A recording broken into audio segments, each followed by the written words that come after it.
Yay Networks.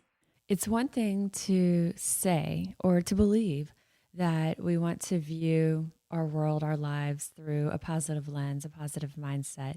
Day after day, though, we are peppered with stories, with images, with crises that can make this a real challenge. It's up to us to allow ourselves to have that mindset shift. What can we learn from these that can also help us to live in that space of positivity and continue to love and focus and give to those around us? A quick note before we dive into today's podcast. If you like what you hear, I would love for you to subscribe to Fueled Wellness and Nutrition, wherever you download your podcast. It would also be incredible if you take a minute to rate and review this podcast.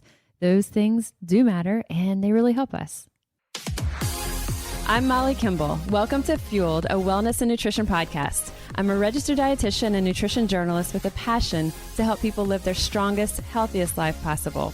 In my weekly TV segments and columns, there's a limited amount of time and space to cover everything, but there's so much more to share. This podcast is my opportunity to dive deeper into the topics you want to know about. I record this podcast a few days before it drops. Sometimes it's a week or two or even more, just depending on scheduling, depending on guest. Last week's podcast was about The Happiness Advantage, the book by Shawn Achor that we are reading as part of the Stretch Initiative with Oxnard Health and Wellness Solutions. And I shared it with y'all because I find that book is it's just a really inspiring, motivating read. And whether we already view life through that positive lens or not, I think there's still so much that all of us can learn from that. I recorded that podcast a few days before it actually dropped. And in the meantime, in the interim, there's already so much that is happening in our lives and our world. It seems like every day there's a different level of crisis, of trauma. And the day after I recorded it, kind of in between when I recorded it and when it dropped, was the just devastating school shooting in Uvalde. And I decided to kind of extend the theme, the topic of the podcast, because it's one thing to read and hear about, viewing the world through this positive lens with this positive mindset. But it's another thing entirely to put it into practice when we're faced day after day with these horrific scenes. So for those of us who are struggling with trauma in the world around us, trauma in what we're seeing in media, on social media, trauma that's perhaps happening in our own lives very closely, this crisis, this devastation, our minds, our hearts can be filled with just such intense, disturbing emotions. It leaves us just questioning, what does any of this mean? And so a podcast like last week, The Happiness Advantage by Shawn Achor, that's really inspiring, really motivating under what we might consider normal circumstances, can be really hard to put into practice in times like these. And while it's impossible to make sense of so many of these things that are happening around us, one thing we do know is it is possible to rise above it, rise with it, and to allow this trauma, these experiences around us to change us, to truly change us for the better. What helps me is to step back and to really think about just what truly matters. So many times, I think about, what have we been obsessing about? What's consuming our minds, our brain space, our energy? What's happening in our own little microcosms of our worlds, and how small it seems in comparison to these true traumas, these events, these crises that are happening all around us. So learning from this, allowing this to shift our mindset, to shift our priorities. What really truly matters, and where do we want to choose to spend our time, spend our energy, to give our love? And it's hard to take these steps of self-compassion or thinking through, the different ways and strategies that we can try to have that positive mindset, try to weave these positives together, throughout the day. It's hard to take these steps of self-compassion or striving for positivity while our minds and our energy are swirling. They're reeling from these just intensely traumatic reports, these stories, these images. So first, we must slow down. It's important for us to find ways that we can turn down the noise. I want to share a few things that I found incredibly powerful and also incredibly simple in this space. And we've talked about it in different ways on this podcast before. We've had different therapists, different psychiatrists, mental performance experts who have joined us and talked about, managing stress and whether, at different points in our lives and at different points through the year and things that are happening, ways that we can manage stress, how we can learn from it, how we can rise above. And so consolidating these, kind of compiling these into what's really, again, simple. For me, these have sort of been my takeaways. These are things that I turn to often multiple times a day. First, though, we have to slow down. We have to find ways to turn down that noise, the spiraling inside of us. If we're having trouble sleeping, if we're having trouble focusing, what can we do that can help to bring that energy back to a baseline? Stop the swirl, stop the spiral in our minds, and allow us to really just absorb and acknowledge what's happening around us and to try to learn from it and to try to allow this to really help change us for the better. And so the first, and I said they're simple, and I promise y'all they are, the first is focused breathing. There's a bunch of different ways and a bunch of different types of focused breathing. And focused breathing is really, it's a form of meditation. But if meditation seems daunting, overwhelming, you're not sure you're going to do it right, this is just, I find it just such an approachable way. And it's 4-7-8 breathing. I've mentioned it before on this podcast, but if you haven't tried it, I want y'all to try it like right now while you're listening. So 4-7-8. So that means breathe in for a count of 4. Hold it for a count of 7. And slowly exhale through your mouth for a count of 8. So I'm going to just walk you through it really, it's not even quickly. It is quickly, but let's try it now. So if you are in a place where you can close your eyes, close your eyes. If not, it's okay. I do it all the time with my eyes open because I'm in the middle of conversations, meetings, in public spaces. I'm driving and something happens or you hear something, and I use this all the time. So you don't have to close your eyes at all to do it. You can just do it any place, anytime, in pretty much any situation. So breathing in for a count of 4. Hold for that count of 7. Exhale through your mouth for a count of 8. What I'd also encourage you to do is as you're breathing in and as you're holding it, if there's a few meaningful words, words have power, and find those words that are powerful to you and use them. Use them for strength, use them for healing, and use them to especially replace those critical words or critical thoughts that might be swirling in our minds. And so it might be words, simple words, peace, strength, compassion, purity, understanding, empathy.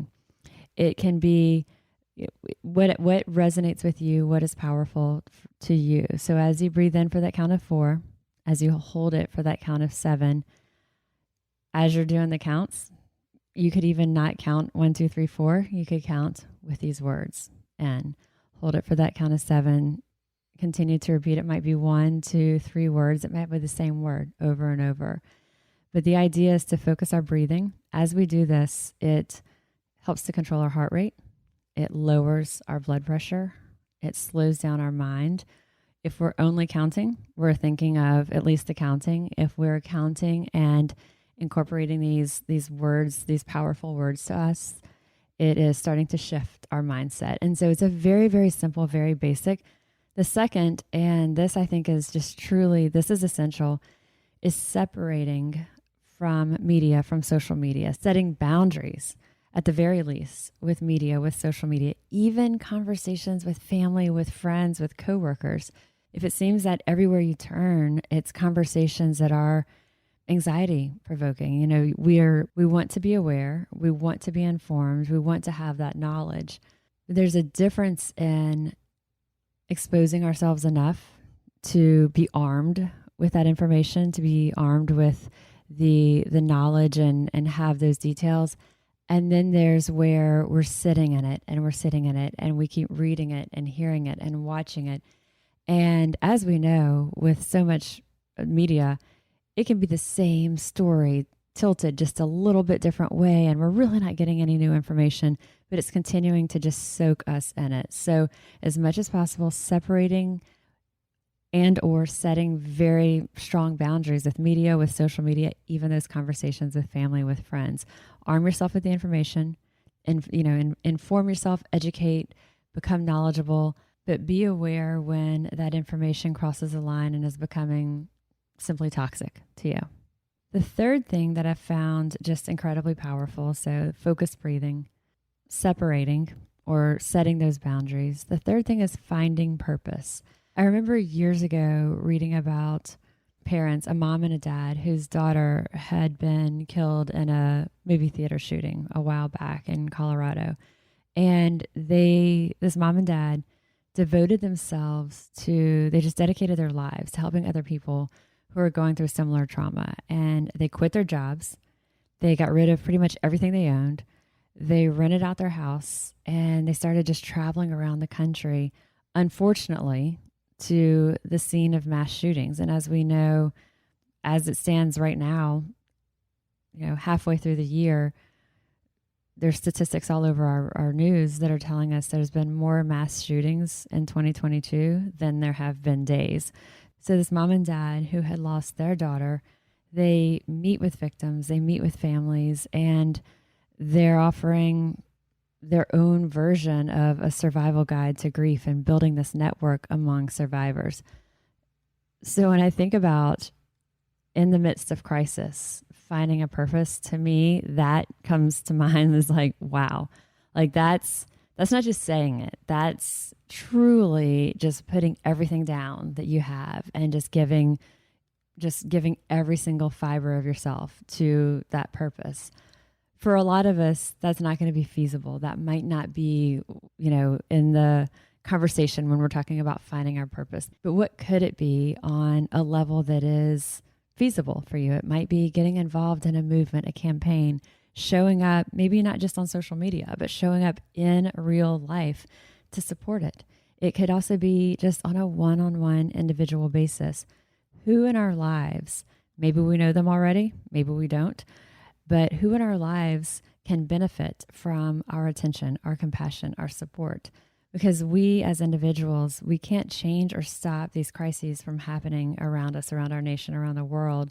But what influence and what positive influence can we have in our worlds, in these small microcosms around us? And so getting out of our own heads and looking for opportunities to connect, to give our love, to give our energy, to give our support. This might be youth groups, it might be youth mentoring programs, it might be youth culinary classes. If you're really talented in that space, giving your time to these.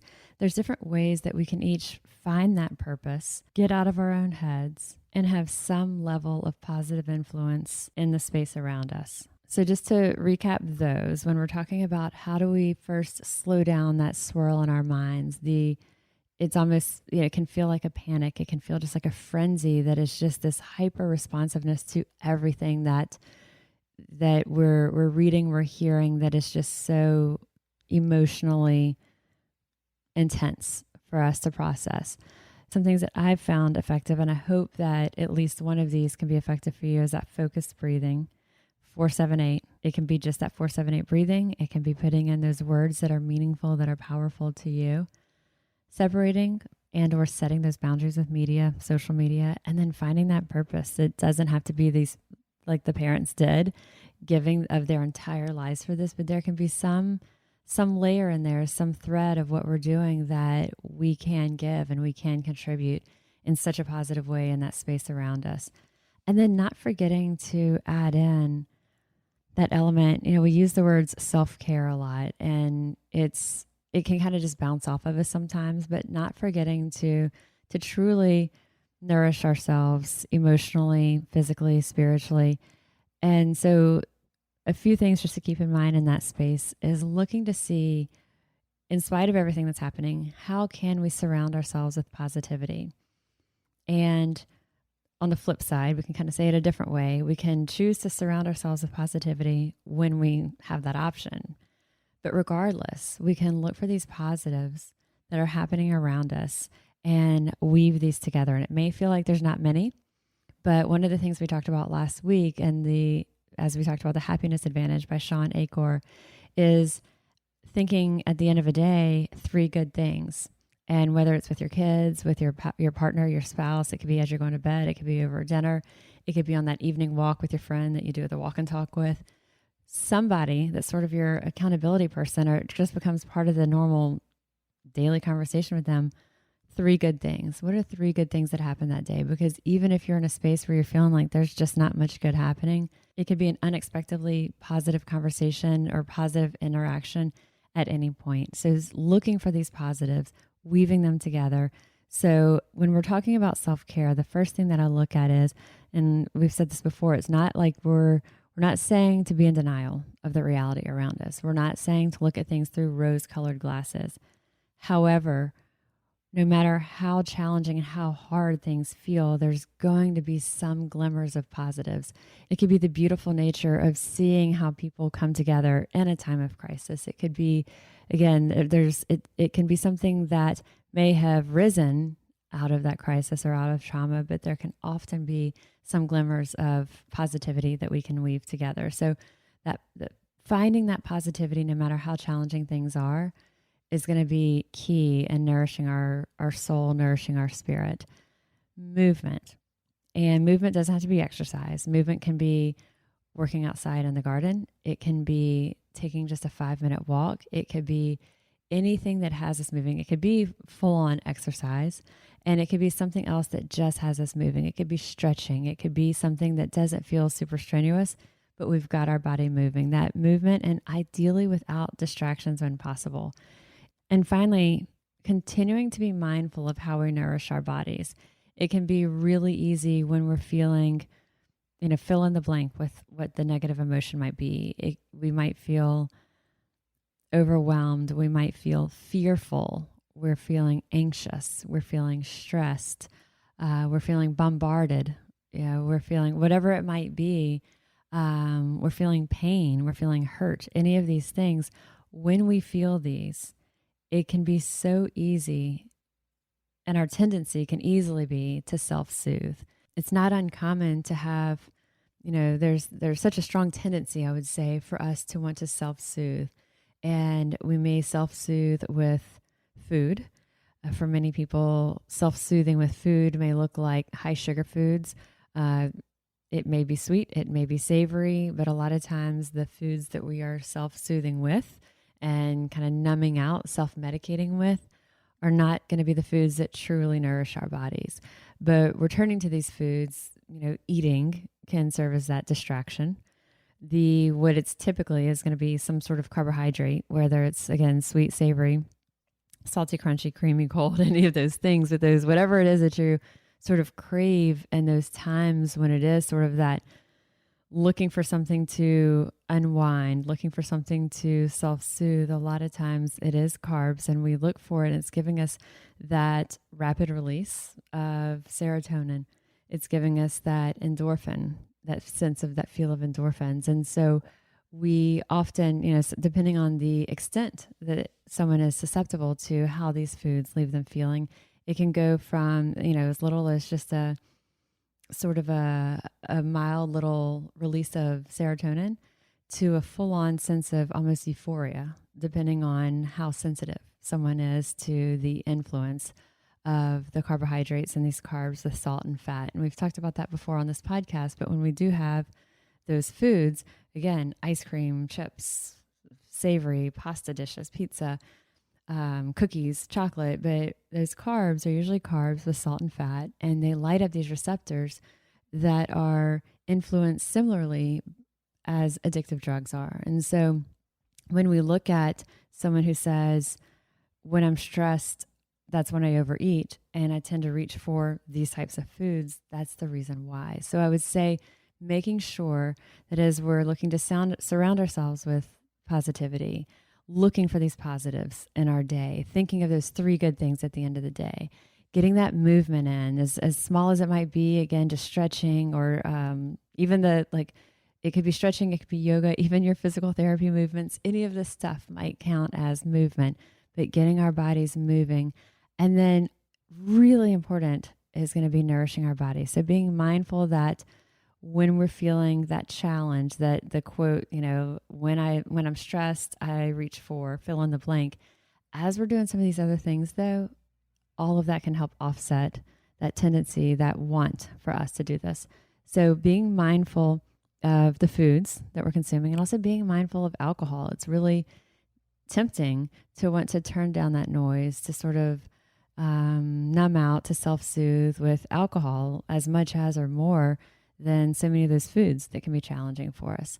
So thinking about, okay, when we're looking at this time, times when things just seem so painful, they seem so raw, they seem so intense that we're processing, looking at that focused breathing, setting boundaries, finding that purpose and where we can make that impact, provide that positive influence. We may think that I'm not really able to do that much, but in that one sphere, in that one microcosm, or even with that one individual, we can truly have that positive influence that we don't know just how much that can change the trajectory for that individual, for that group, for that, that space.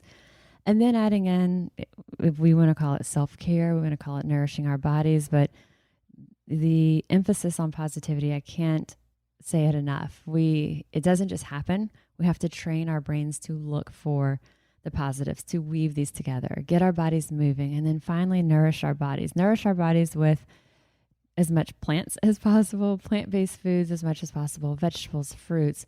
When we're reaching for those, the plant-based fats, the nuts, avocado, olive oil, etc., and really looking to see how are we nourishing our bodies with the omega-3 rich fish. It can be probiotic rich foods, hydrating our bodies well. So all the things that we want to look at, how are we going to nourish our bodies well, and being especially mindful when we are feeling kind of in a delicate space, that we are aware of the tendency to self-soothe with food, often sugar or carbs, how our tendency to self-soothe with food and or alcohol. So as we said in the beginning, these are strategies that we've talked about with experts on this podcast before. I wanted to weave them together into one space. Following up on last week's podcast, I really love The Happiness Advantage, the book by Sean Achor. And I think if you've been tossing around, like what's my, one of my summertime reads, I would say I would highly recommend it, especially with what seems like is happening around us. I think it could just be a useful tool. And I wanted to follow up to really pull so many of these strategies that we talk about, we hear. And again, these are personally what I find work for me. These are what I put into practice daily, multiple times a day, and just having that awareness of it.